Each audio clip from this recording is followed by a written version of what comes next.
კეით დაგლას უიგანის წიგნი რებეკა არის ტექსტი იმაზე, რომ ხშირ შემთხვევაში ჩვენში არსებულ მზეს და ნათელს გარემო აკრობს ხოლმე რაღაცა ის თავისი მოჟამულობით.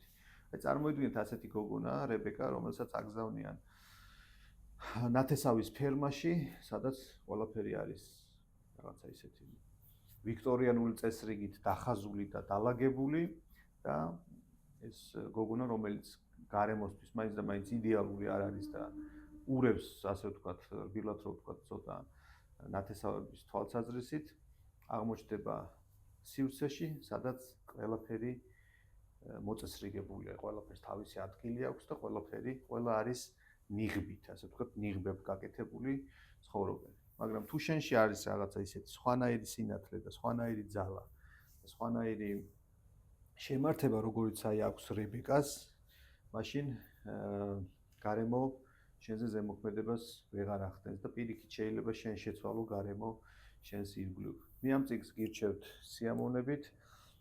ფასკუნჩი ჩვენს მოსწავლეებს აქვთ წაკითხული, მოწონთ. პრინციპში შეიძლება ითქვას, რომ 12-13 წლის ზევით ამ წიგნის წაკითხვა უკვე საინტერესოა. თუ კარგი მკითხველიათ, 11 წლიდანაც მოეწონება. გამომცემლობა დიოგენეა. ძალიან კარგი ხარისხის წიგნია და აუცილებლად მოგეწონებათ, წაიკითხეთ.